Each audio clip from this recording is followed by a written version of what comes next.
wonderful works that she's doing and how she's been educating us around podiatry, which is about our foot care. So we're dealing with the wholeness, the whole body healing. And I have two extremely esteemed, wonderful guests in the studio. And I just want to say thank you, Kwame, for making it possible. I know you don't have a mic, but at some point I'm probably going to want to hear from you. And just to say thank you for making it happen, for bringing our esteemed guest here to Galaxy. So thank you. Love his energies. Now, straight to the point, because we don't have much time, and I supposed to have another guest turning up any moment now. Goodness knows, it's a bit delayed, but we're going to work with it. You know how the cosmos works. Yeah. So let me say greetings to my two guests. Now, we have. Can you say greetings and say hello to greetings, Galaxy. This is indeed a pleasure being here. We're just overjoyed, and we give thanks to the Most High for this and many, many more things. It's just been outstanding being here in London, all the incredible people that we've met, and they've been so helpful, and we're just thrilled to be able here to get the word out. In America, we're all about helping, healing, and because our book has been #1 in the world, we are making a world tour, and this is the first leg of our world tour. Carry on. And I'm Mama Naasira, and I am also pleased to be in the UK, and it's been an interesting experience, wearing my boots every day and just traveling, and on we call them BART in the US, the BART trains, but here it's the underground train, the buses, and it's just remind me of San Francisco 50 years ago plus. Okay. Yeah, so it's bringing back all the memories here in the UK. So I give thanks. So Mama Naasira. Mama Naasira. Yes. What does that name stand for? It actually means. In the African language, it means helper and supporter. I changed it 20 years ago from Deborah. I was a Deborah, and I made a transition while raising 3 children, and they were going off into adulthood. So I decided to change my name, and then I lived in Alaska for a while with the 3 children, and then I moved on to Canada. And I made my Shahada there, and I had to change the transformation of the name Naasira, means helper and supporter. And that's what I do. Well, give thanks. Thanks. And we have my brother, who was just speaking, but I asked him to move chairs because I like to look at people's faces when I'm talking to them and make that connection. And I'm looking at a lovely face when I look at you. Now, I am you. Dr. Gregory Joe Bledsoe, but to make it easy, I'm affectionately known as Dr. Joe. Dr. Joe, greeted. Thank you for agreeing to come in. I'm so excited about what you're going to share. Now, tell us, what are you doing here in the UK, and how long are you here for? Well, we'll be here for about 3 weeks, and we are here because, as I said earlier, our book is #1 in the world, #1 vegan book. And we decided that we were just going to take our show on the world road. So this is the first leg of our world tour. Well, I'm looking at the 3 of them now. They're so colourful and vibrant. And they've got the green and the red pepper, everything. And it's spicy, tasty, vegan cuisine and informative health guides for melanated people of color. Yes. Wow. Yes. And it was mainly because we have so many of our people who are challenged with health, with diabetes, high blood pressure, and wanting to change their diet, but they don't know how. And because I had the experience 43 years ago, leaving a home where my mom and dad cooked, a healthy, wholesome meal because my dad was a carpenter and my mother was a, as they call it those days, a housewife. So I ate healthy. After leaving home to go to college, well, I was eating more hamburgers, french fries, and all of the processed foods. And my experience after that was changed when I worked as a medical lab tech in the medical field as a phlebotomist, drawing blood from a patient, and she bumped me, and the needle stuck me, and I contracted hepatitis B at the age of 19. And that was my beginning when the doctor said, you're going to need to eat the way your mother raised you. And I'm thinking, how do you know how my mom raised me? And how did I eat?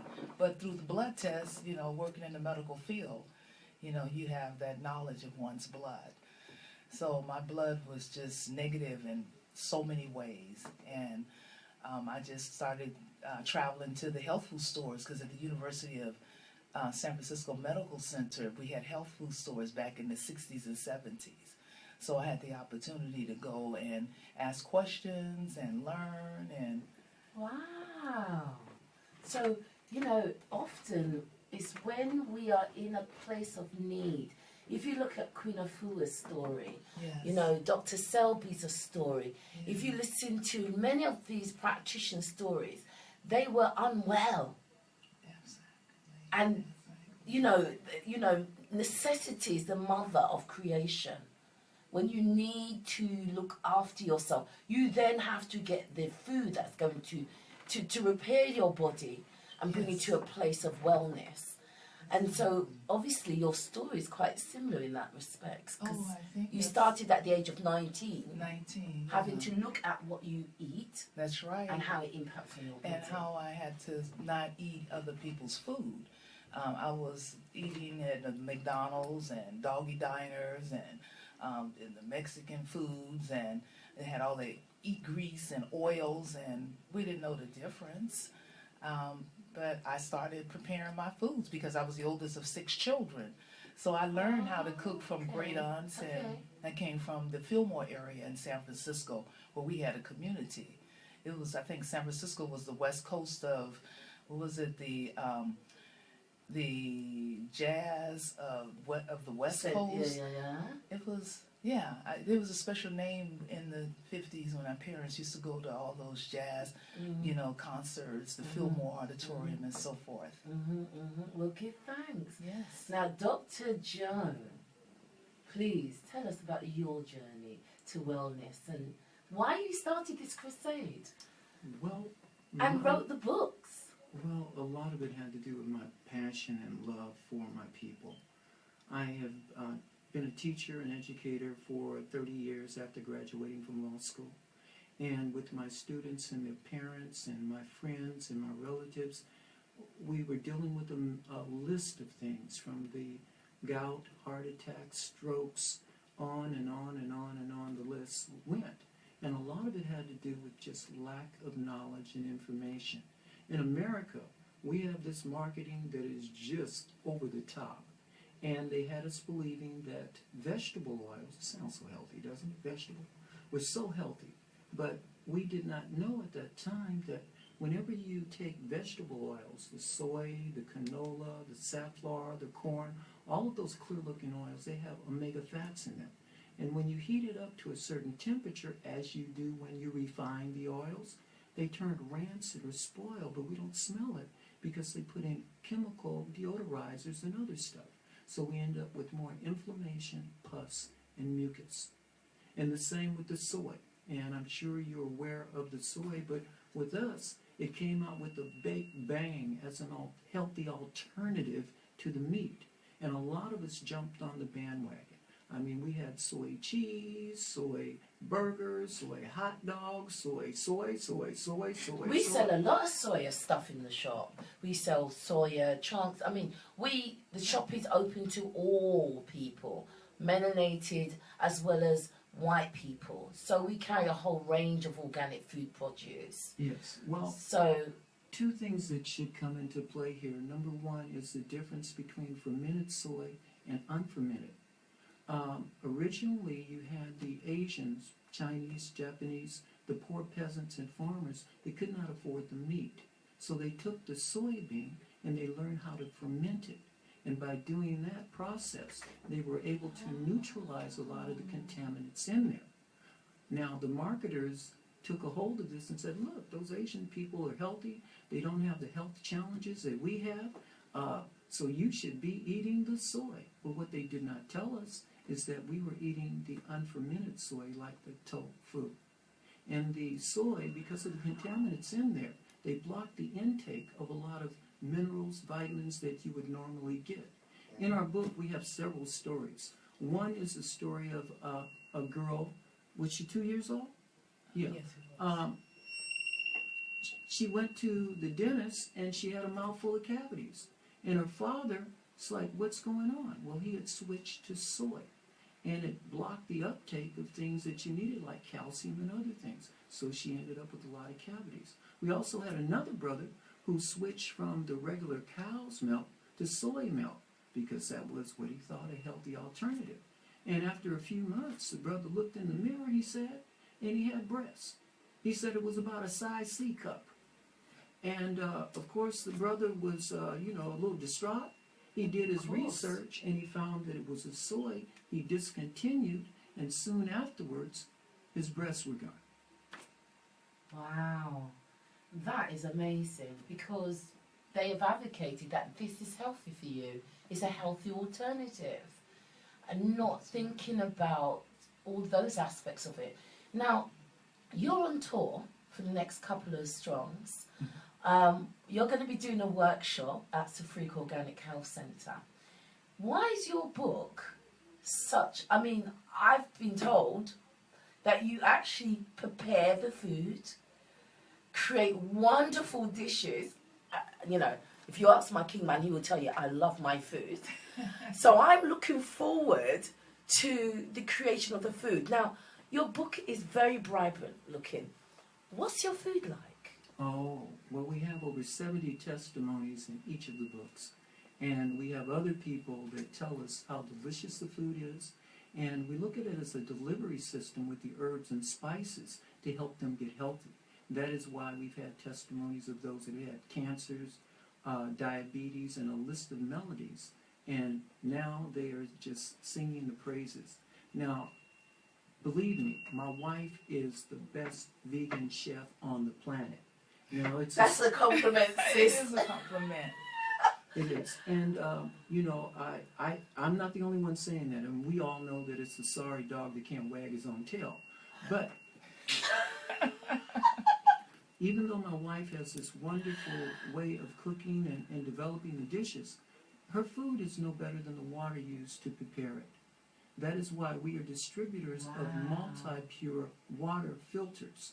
And this is the best water filter in the world. It's been that way for 45 years, but it's been very exclusive to a certain group. And they let Mama and I into the door, and now we've taken over the store. We have many distributors in America helping our people get water that's filtered better without the high price. And Mama could tell you her story of the alkaline and knowing the difference in terms of how alkaline does not work for everyone, the alkaline water. Mama? Yes. We, of course, were buying we purchased a alkaline system. And, that was number one the last 15 years. And we were paying quite a bit of money for it by buying it in the health food stores and from folks who were able to pay $5,000, which is how much in pounds? About $2 grand, $2.5 grand. Yes. Because I'm aware of a water purifying system from this company. Tessa Sanderson had this conference, and there was this man selling this contraption, and it's $3 grand. Yes, that's what it is, and it's the same thing. So we purchased one at that time for over maybe $2,500 because we weren't trying to do the marketing scheme of charging people, 4 gallons of water. But I drank the water for 8 years plus, and I noticed my kidneys started to feel stress at times. and I didn't know what was going on, and also buying more and more herbs and things in my body. And I take Tai Chi, and one of my classmates, she saw my book and she looked on the website. She said, your website is beautiful, but you're missing one thing. And I said, what is that? She said, the water. I said, well, we have a chapter we've written on water, and we're drinking alkaline water. Well, she was the third person to tell me that alkaline water is not what they tell us. And I said, you're right, because I did hear on, I think, Inky, I think, on YouTube had mentioned that alkaline water wasn't that great. And that's one, and I said, you know, I'm having challenges with my kidneys once in a while. She said, try this water. So she donated the system for half the cost, and it was only $250. And it had the charcoal block filter system with coconut shells. And I drank that water for a month, and I noticed that my liver, my kidneys felt better. And I drank a gallon of it pretty much a day, and it's great. And did you bring that system with We you? bought the system here, but the faucets, Yeah, the you know, tap, we the have tap, is the it called tap, here? because you have to have a faucet that can unscrew the washer, as they Yeah, but call can't it. you go to a DIY store and get that sorted? Where Yeah, we you have to change the whole thing. You have to change the whole system. Oh. But I understand there's a gentleman here, we have not connected with him. He purchased the franchise here in London. So we need to contact him so that we can start letting our community know about it, so that we can stop buying those bottled waters that leaches in a lot of, you know, chemicals, and don't In know the plastic. in the plastic, and we're not aware of how long they may be Be there. sitting in the plastic. Yeah, exactly. So what would be quite interesting, I mean, I'm looking forward to when you come into the store and you're going to do some special demonstrations of your food. Well, my when I did make the changes in my diet, because in San Francisco, like London, there's people from all over the world, especially during the 70s that were in and out, and I connected with Nigerians, and I started purchasing the different spices, and then some of the folks from India, and I got more into spices and herbs, as you see in the book. That's exactly what makes the food taste good. You don't have to cook or prepare the food as long, because the spices, you know, just take the food somewhere else. And we primarily put them in the stews, you know, with all the vegetables that are in season. I put all the herbs like cardamom.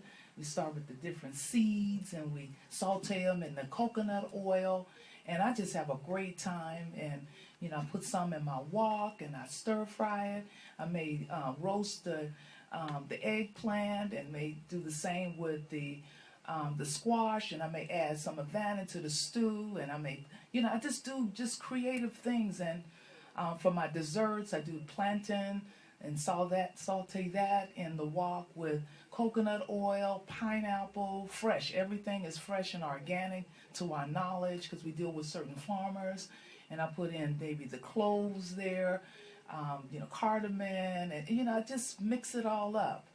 And the coconut almond balls, you know, and people just love it. And when they go home, they call me, they let me know that they have eliminated, and that's when the processing starting. When you eliminate all those poisons and those toxins, you don't want to put it into the body again, and you start to think. So that's when we decided to write the books. And in writing the book, we said, okay, my wife had these people she was catering to, and we could not keep up with the demand. And so we said, okay, brilliant idea, let's have cooking classes. And we had cooking classes, and still that wouldn't do it. So she retired as a library technician, and me as a teacher for 30 years. And we sat down, no doorbell and no TV, and it took us 27 months to get the book out. Now, while I was writing the book, I was dialoguing with Dr. Delbert Blair, and he said, Dr. Bledsoe, you cannot just write a book for black people. You know that would be a challenge here. And I said, okay. So I meditated on it and prayed. And I came up with the second book that we have, which is for the general public. And there are some differences, yes ma'am, because I think it should be clear that if you are a melanated person, your body is so much different from a European. An example, your bones are 10 times stronger or denser than a European's, which means your T cell, your hemoglobin, that's different. You have more sulfur in your body where you have more selenium in your body where they have more sulfur, which means that's why when they get wet, they give off a certain smell. And they have more ammonia salt in their body that keeps their body warm. That's why they can wear little or nothing in the cold where we could not do that. And the challenge is that since our bodies are so different, we need food that is going to support that. And that's why we wrote the book along with the other information. And as you can see in the book, we cover everything from the microwave, prostate, uterine fibroids, the salt, the water, the cookware, the oils. And we just want people to know in terms of the oils, we would recommend coconut oil as being number one because you can do high heat cooking as well as leaving it, for things like salads. You don't need it. And if you are going to use olive oil, which would be number two in our opinion, make sure that it's extra virgin, because if it's not extra virgin, vegetable oil is put in most cases. Now thank you, this is a real education, and I think, I'm looking forward to when you come and talk and edify our people, because it is needed. Yes, there is no doubt about it. We are prevalent, high diabetes, high blood pressure, a whole range of things are going wrong in our community. Now, I have another special guest because I'm not going to get people to move about. I had the pleasure of meeting you last night. I have a special pleasure of meeting. Oh, my goodness, he's in the house. I'm just so excited today. I'm just like overwhelmed with wonderful guests. Maria, podiatry, like I said, we're focusing on health matters. That's the initiative that I've been doing for the past few strongs. And it's Shine Your Light, promoting health matters at Safrika Organic Health Centre. This is what we are about. And, some strongs ago, I had Queen Afua on the radio talking live from New York. She landed, I don't know when she landed. I have a special guest in the studio who's going to tell me when they landed. But what's so great about her, when I was researching her, I learned about her sons, who are warriors in the fight to edify each other's and raise our vibration so that we can do for ourselves. Marcus Masalbi, let's do for ourselves and create wellness and healing through our food, through our action, through our interaction. And I have the very own, oh my God, Queen Afua's son here in the house. Greetings. Supernova Islam Hip Hop Medicine Man, wellness salute. Oh, I didn't want to say his name because the way he says it, Supernova, Yeah. Greetings, my brother. Wellness salute, family. Peace. Tell me, when did you arrive in the UK? 2 days ago. 2 days ago we came. Yeah. And when you all leaving? We'll be here until Thursday. So listeners, this is a special, and my other two guests are only here for a short while as well. So this is such a special opportunity. Tell me, you gave us a little introduction of your speaking last night, and it was like you had the house on fire. Oh, You got us to raise our vibration. Tell the listeners a little bit about what you do. Because when I was talking to my son last night, he said to me, I've never heard of you prior. but you do good works, and you're young. So my son will say there's clearly an underground special group that you reason with and talk to. Tell the listeners about what you do. Okay, my name is Supernova Islam. I'm Queen Afua's firstborn. 39 years into born and raised vegan from the womb. So I was raised in it. Okay. Period. So I'm 39 years to show that whole work works. I've never been in any of the medical institutions, never had any health disparities at all. And my diet is mainly chlorophyll-based plant protein diet.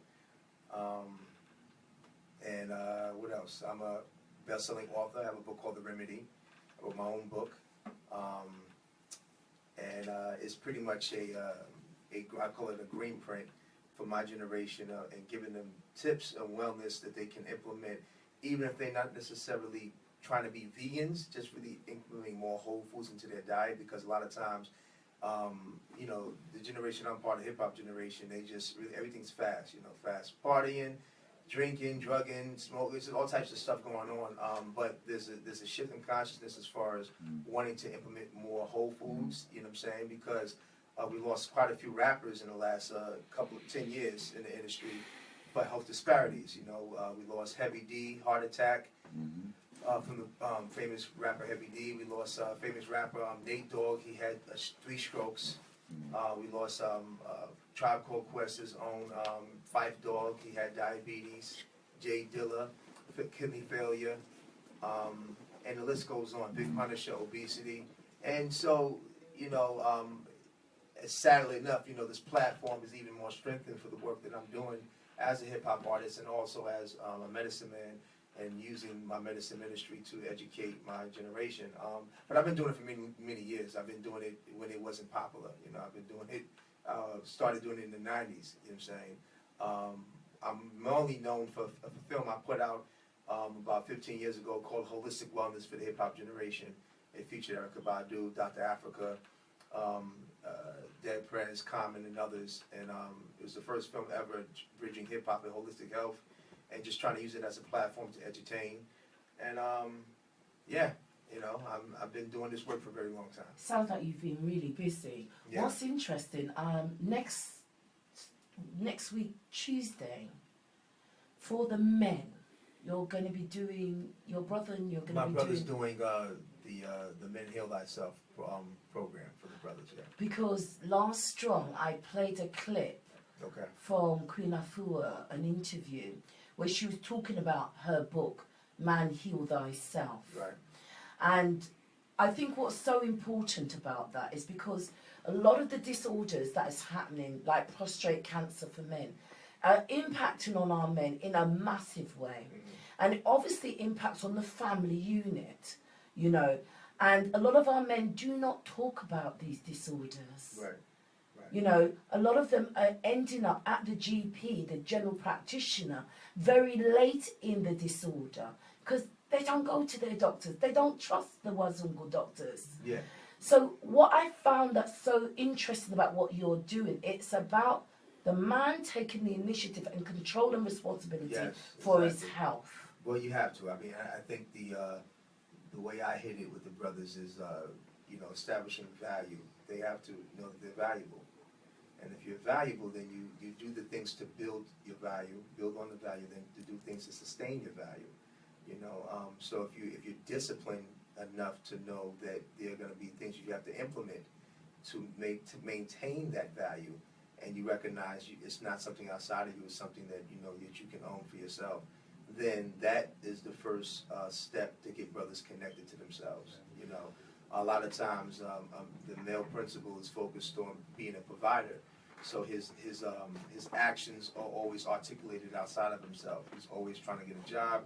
He's always trying to get money. He's always trying to do things for his loved ones, and you know, to maintain the household. All that's external. So we're taught in this culture, you know, that's how an alpha male has to show up externally. Whereas women, more in nature, are more supported to do things internally. You know, it's a nurture. So we're finding that the skills of ma'at or balance are off because men are not doing that. and as a result, their health is in a serious situation. So it's really about establishing that balance with them in that conversation. Allowing them to really establish a connection to themselves.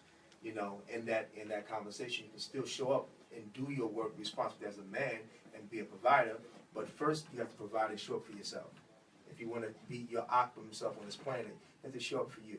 You know what I'm saying? You have to show up in your most powerful state. And so that's really what Man Heal Ourselves is. That's what the message I bring to brothers and strengthen them where they're at. And also, I mean, again, for me, I'm a vegan bodybuilder too. So a lot of times, a lot of men. I was going to say, a lot of men, you're quite muscular.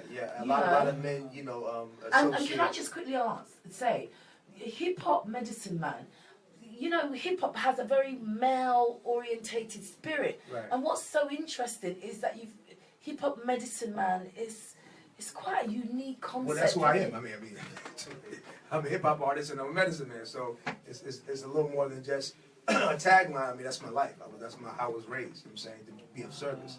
Because I was raised with these principles. And I was raised by my elders to have these disciplines. It put me in a situation to want to be of service. For many who don't have those access. They don't have access like I've had all my life. You know what I mean? So I've had the opportunity to be cultivated at a very young age and have my own. You said earlier about how my moms and Queen Afua and Dr. Sabi and others had their own rites of passage into even being born a vegan, vegetarian with my mother. The gravity of this is the 80s you're talking about. Okay, so this is the epicenter of the crack cocaine era in New York and in the States, and so my situation and my approach with the wellness has always been from a warrior perspective because I had to fight every day in school because of my lunch or because of my snacks. Really? Well, I mean, somebody next to me has a hero sandwich and I have a Sprout sandwich. So what do you think? What do you think is going to happen if you're 6 years old? Okay. Yes. So again, my mentality of being a warrior, being strong in it, was cultivated very early. I had to be strong in it. I had to fight just for my health. Literally, just being in a social situation with other young people when I was, and they had regular chips, and I'm having hydrated kale chips and carrot chips, and, you know what I'm saying, that mom made for me. That's my snack. And so if you're having kids that eating processed junk food, they have a problem with seeing somebody different. You know what I'm saying? So I'm strong, I'm alpha, I'm hard because I had to be. You know what I'm saying? Coming up in that environment and the gravity of family members not supporting my mother had to be real gangster with us, raising us, and maneuvering us in the system so we wouldn't be inoculated. Like it was against the law. She broke a lot of laws, you know what I'm saying, raising us, and she had a lot of doctor friends that she had as allies that put her on and helped to forge paperwork. You know what I'm saying? So we wouldn't be shot up. So she went through she went through some serious, again, so I have a very revolutionary warrior attitude to health. It's not just drink a green juice, eat some seaweed and some Gojis and you're cool. Fighting for life. No, I understand the science of how it applies 360 degrees and the body, mind, spirit connection to this and the stance you have to take for your health and why you have to be strong in it, and so maybe that's the spirit that resonates with a lot of brothers when they hear me speak and when I bring that fire, because it's coming from that experience, it's coming from that. And so when I in an aspect of my art, I have a whole lot of songs and material that address health and wellness disparities. Do you have any of your songs with you? Yeah, I do. Can you get some? Yeah. So carry on. Now, what I'm saying is that. So one of my personal revelations was, that I had a problem with when my parents divorced. Food is an emotional thing for a lot of people. People eat a lot of times because they have emotional connection to the foods, even if it's a negative food. So say if Big Mama cooked you some chitlins and hog maws, right, and then she died. You've been taught that that's wrong to eat that, and you may even know you eat that psychologically. But your emotional connection to grandma and the nostalgia is why you still indulge in some of that. So a lot of people, when they're eating, when you look at our people, especially African diaspora people, we have a strong connection to food. And a lot of times our connection to foods are opposite of being productive for us. But if you start to study the stories, right, and start to see people's emotional connection, then you can heal them from it. Because if you approach it from an emotional healing perspective, then they can transition the nostalgia to a higher place and or find alternative foods to place that nostalgia, right? So one of the triggers I had to deal with and talk about emotional eating was sugar, processed white sugar. So I had no need, no all this stuff, right? But I'm sneaking and eating sugar, candy, and I call it sugar crack. Because the processed white sugar is in its biochemical structure is a few molecules away from the composition of crack cocaine, right? And so it has the same effect on the body. It suffocates the oxygen flow from the blood to the brain. A lot gives you the high, then gives you the crash, all the symptoms, right? And so I'm sneaking off. My mother's giving me, my superfood drinks every morning. The Corella, the spirulina, the wheatgrass, the alfalfa dandelion. Every morning. I mean, without fail. When we go to school. And my mom was so extreme. I'll leave it on the counter one day. She'll run down the block, chase the school bus, and get on the school bus and make me drink my greens for everybody. Like you see, I'm showing you. It's funny, it's crazy, but the levels you have to be dedicated to your children and for yourself. Yes. She loved herself so much. Hell Thyself was so real for her. She looked at anything outside of that was gonna be you killing my kids. So her approach was a lioness cub. So I saw that, feel me? So a lot of my shapings around seeing that and witnessing that, right? So it happened for me. My personal thing, where I became a wellness evangelist or wellness warrior, is because when I had my bout in the street, gang banging, thugging, doing my wild stuff. My mom sent me way down south, for half of my rest of my high school year. So I'm away from all my friends, all my family. I'm down south with my family. And I had to now provide for myself. Family's not vegan, not vegetarian, no nothing. Right? So now, I had to actually, my mother was with me in spirit. I had to remember everything she taught me to do to maintain my health and wellness. And at one point, I remember that I was eating I was telling you earlier about emotional eating. I was never over the fact that my parents divorced. So that would be my nourishing. I would literally be eating candy, not because it transcended tasting good. It was literally a pacifying situation. Like I would eat it, and I would eat it with my mouth was blistering. You eat so much with, but I still ate it because it was an emotional pacifier. I was clear at that point that I reached the point of beyond taste, where it was emotional connection.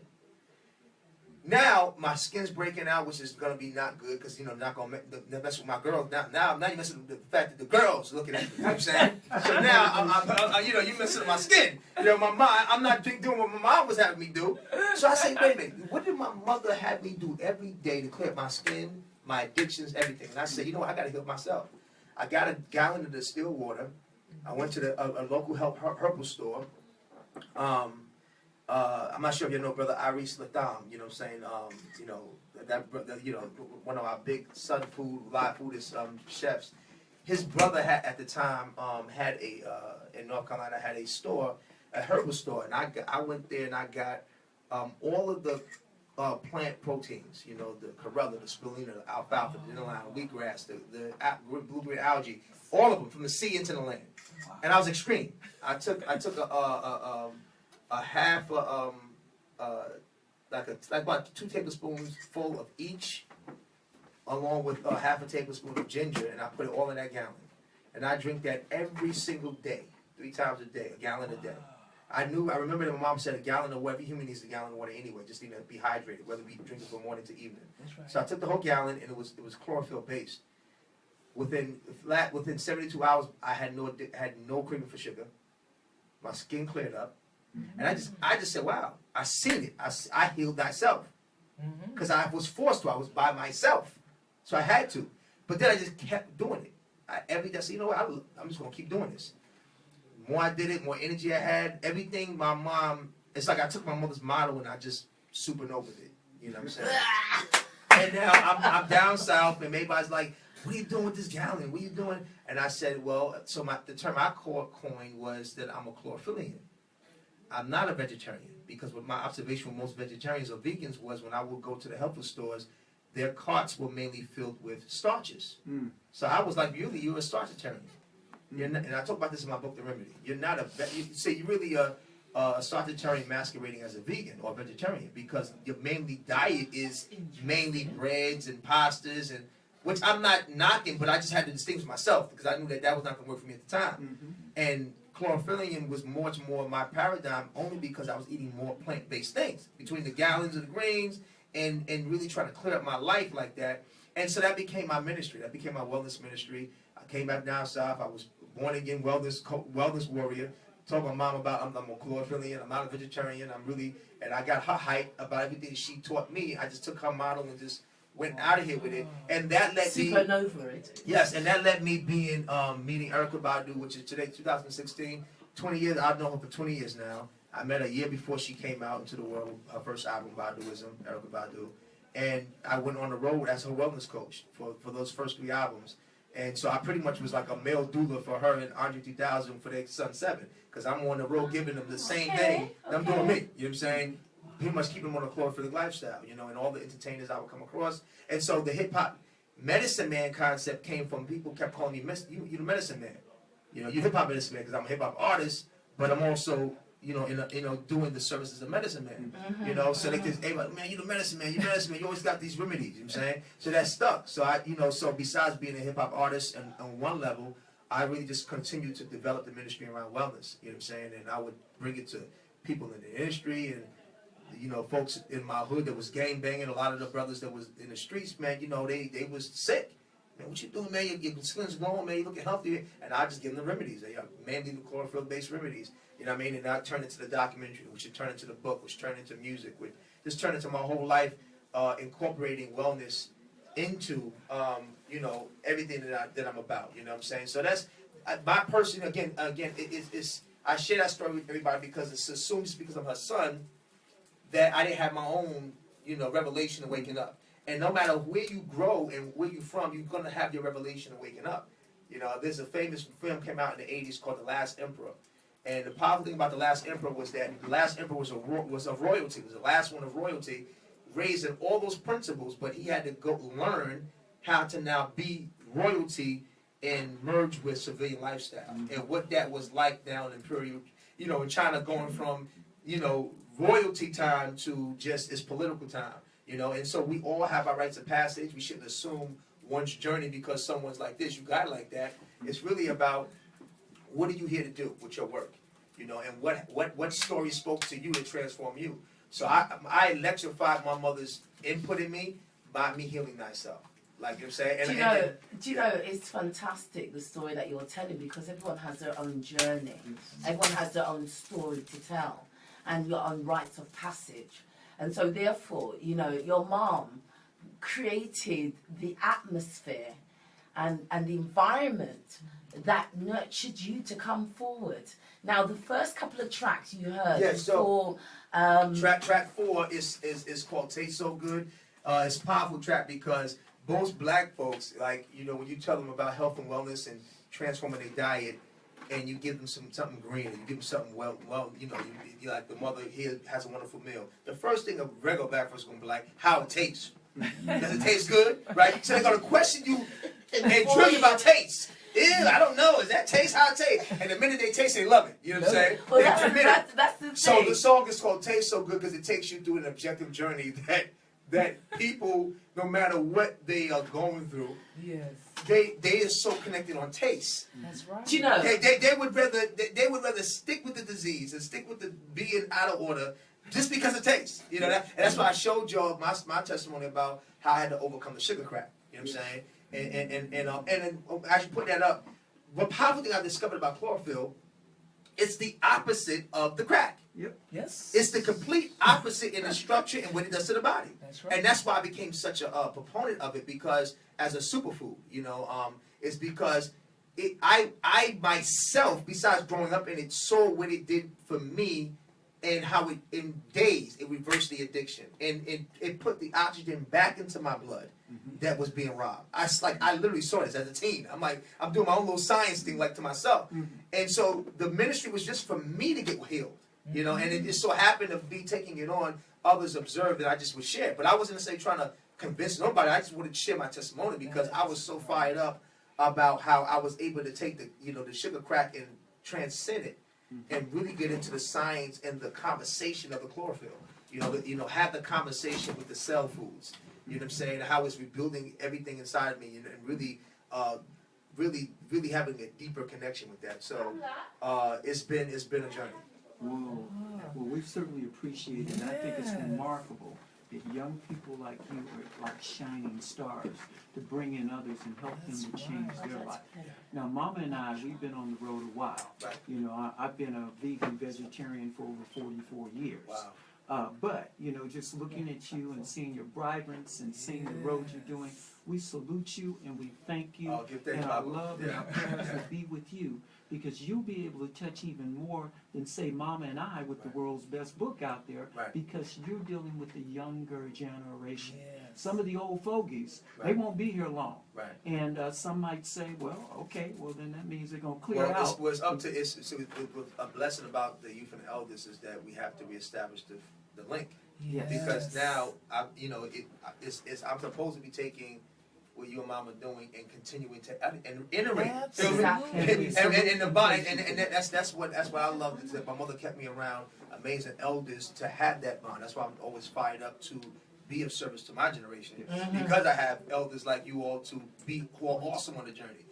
So yeah, we definitely connect. I mean, just hearing a little bit of y'all's testimonial and the things you're dropping was just healing hearing y'all. It's medicine to my ears. You know what I mean? So anyway, I could just continue to build and bond with y'all and just reiterate and share. I mean, listen, that's you're the model for my 3 sons. Yeah, absolutely. Because they're not around me that often. Right. I was the mother that was really tough and hard and all of that. Right. But they ran away from me. So I've gone on and married another husband. Right. So they're like, whatever, Mom. But for you and getting your music, I'm going to send it out to them. Okay, absolutely. Because they're 38, 36, and 31. Right. And one, my baby son, he looks like you because he was born with muscle. Right, wow. Because of the diet. Wow, yeah. So I want to get this out there to them and many more. Yeah. Because they don't really want to listen to us, the seniors right now. Well, I think it's very important that it's about the legacy that we as adults, as the elders leave. And for me, you are a living testimony of what your mother did, from before you were born. Yeah. And it's her legacy. I was watching both of you around your mother yesterday. And it was it was amazing, because you could see that she's passed on the baton. And you two are running with it. You're running with it. And I think for me, this is what you are about. Yes. You have found the answers. You've put it in a book. Wazungu, you're talking about our people. Right. And for me, the fact that you've both come together, it's not an accident. Right. This is fantastic. And the music that was being played at the time when you both came was your music. And Dr. Joe and Sister Nazarene, you were the backing singing. And I'm going to hopefully play another track. Now, we've got this track that I'm going to play now. Tastes so good, Oh, yes. Yeah, can I put this on? Yeah, because